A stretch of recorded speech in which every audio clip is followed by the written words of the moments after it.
I'm Maddie, and today I'm going for a trip on a sailing boat. Look, there's one over there. The sailing boat is floating on the lake. There are lots of things that can float on water, like a big colourful beach ball and even ducks.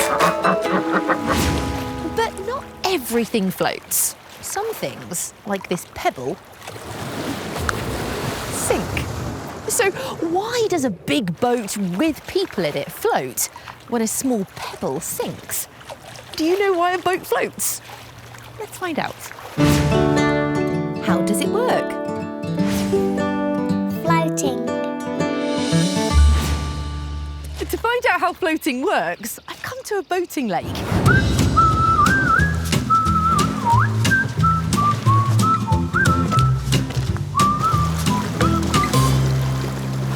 This is Libby, and it's Libby's job to sail boats here at the boating lake. She's called the helm. And to sail the boats, Libby uses this, the main sail. This is what the wind pushes to make the boat move. It looks a bit like a giant bedsheet, doesn't it? The main sail helps to catch the wind and sail the boat along. The body of the boat is called the hull. And look, can you see the hull is wide and flat? And the shape is really important for helping the boat to float along. Let's find out how. I've got a piece of modelling clay. I'm going to shape it into something that looks a bit like the hull of a sailing boat. A bit like this. I'm going to place this bit of modelling clay in a bowl of water. Let's see what happens. It floats. Now, I've got the same amount of modelling clay here, but this time it's rolled up into a ball. What do you think will happen when I drop this into the water? Let's find out. It sinks. But what makes the modelling clay float or sink? Well, it's all down to something called density. Density is how much space something takes up and how much it weighs, how heavy it is. When the modelling clay is shaped like this, it takes up more space than when it's rolled into a ball. So that means when it's dropped in the water, it floats because it has a low density. But when the same clay is shaped like a ball, it sinks because it takes up less space and has a high density. But how else does the shape of a boat help it to float? Let's take a closer look. When a boat goes into water, the hull sinks a little and pushes water out of the way. This is called displacement.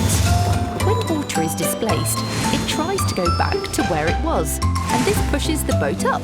We call this force buoyancy. The more water the boat displaces, the more buoyant it is. Everything on Earth is pushed down by a force called gravity. But when buoyancy pushing the boat up is the same as gravity pushing the boat down, the boat floats. That was really interesting. To show you how displacement works, I'm going to put some ice cubes in the glass of water. And I'm drawing a line on the glass to mark the water level. But all of this is going to happen really quickly, so I'm going to film it using my special slow motion camera. Okay, the camera is ready. Let's drop in some ice.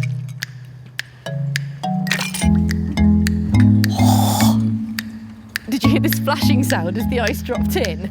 It did happen quite fast though, didn't it? So let's look at the footage on my slow motion camera. As the ice cube goes in, gravity pulls it down.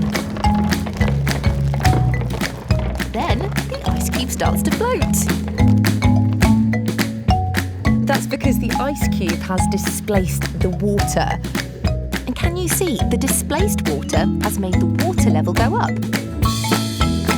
It's now above the black line. I think we should see floating in action for ourselves by setting sail. Now, you should never play near water without a grown-up, but I've got special permission to go onto the boat. Do you remember that the shape of the hull helps to displace water and let the boat float? Well, most of the hull is hidden under the water. So I've asked one of the crew to attach my special underwater camera to the hull so we can see what's happening underwater. Look at the wide, curved hull of the boat. That's the part the displaced water pushes up against to make the boat buoyant. And look, on this special camera attached to the top of the main sail, you can see the water being displaced. This is floating in action! I love finding out how a boat floats. What was your favourite part? Can you remember what we call the boat when it's floating on the water? That's right, we say it's buoyant. Can you remember the sound the ice cube made when I dropped it in the glass? And on my special camera, do you remember seeing the hull of the boat as we floated on the lake?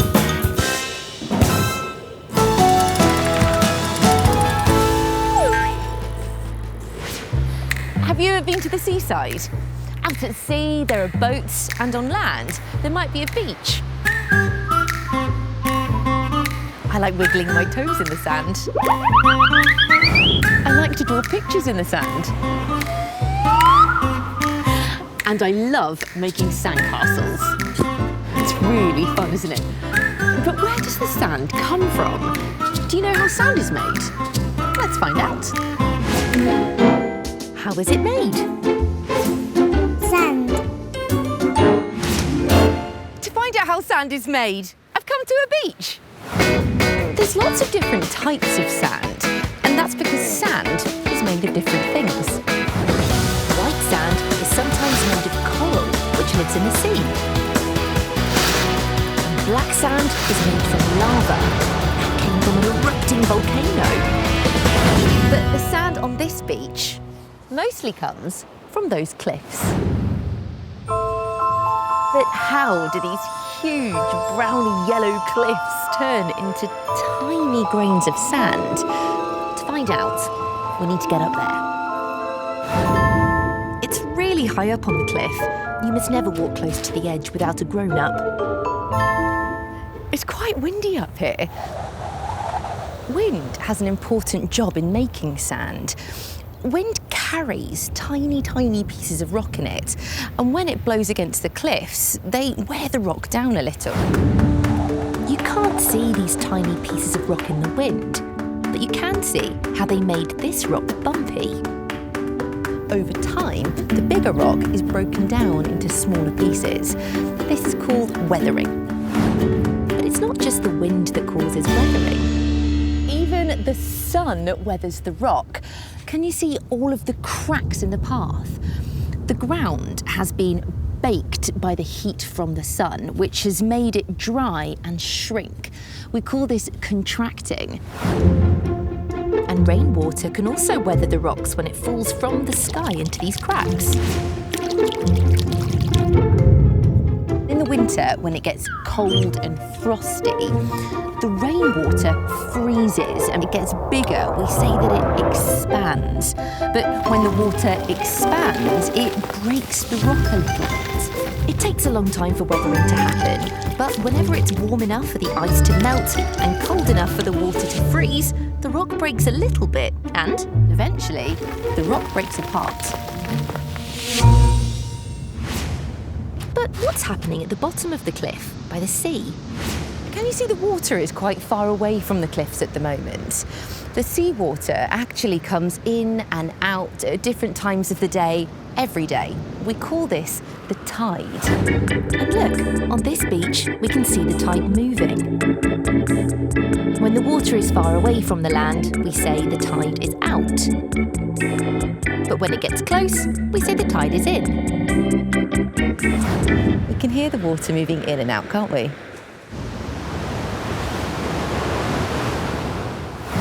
When the tide moves all the way in, the seawater will crash against the rocks. Look, the tide is getting really close to the cliffs now.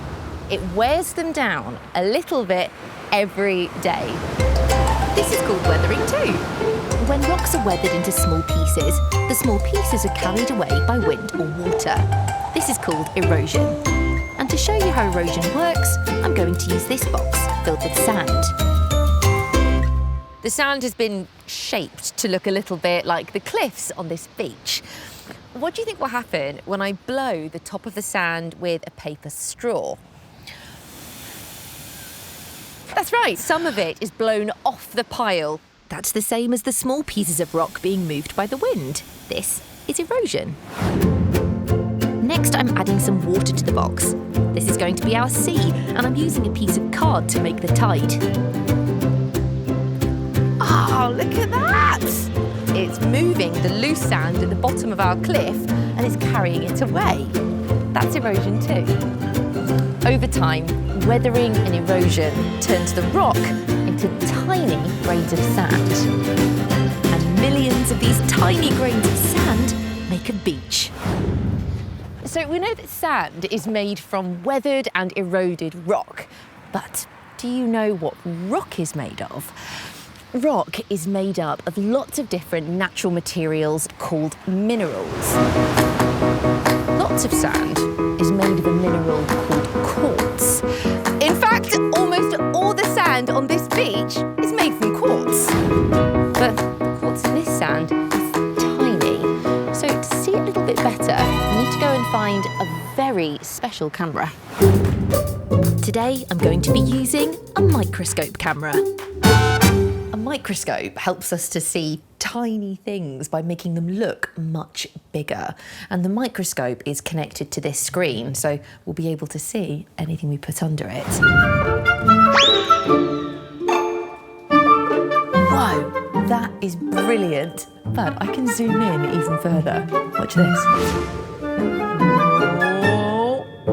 Look, can you see the tiny white and shiny yellowish crystals? That's the quartz. I can't believe how much quartz there is in just a small bit of sand. And can you see the green mineral here? That's called glauconite. Isn't it beautiful? I loved learning how sand is made. What was your favourite part? Do you remember what it's called when the big pieces of rock are broken into smaller pieces by wind and water? That's right, it's called weathering. Do you remember the sound the water made when we were on the beach?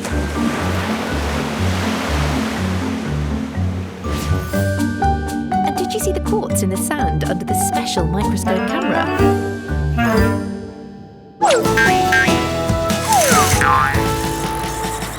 So the next time you build a sand castle on a beach, you'll know how the sand you used to build it was made. And the next time you see a boat out on the water, you'll know how it uses displacement to float. I'll see you next time. There are lots of things all around us, exciting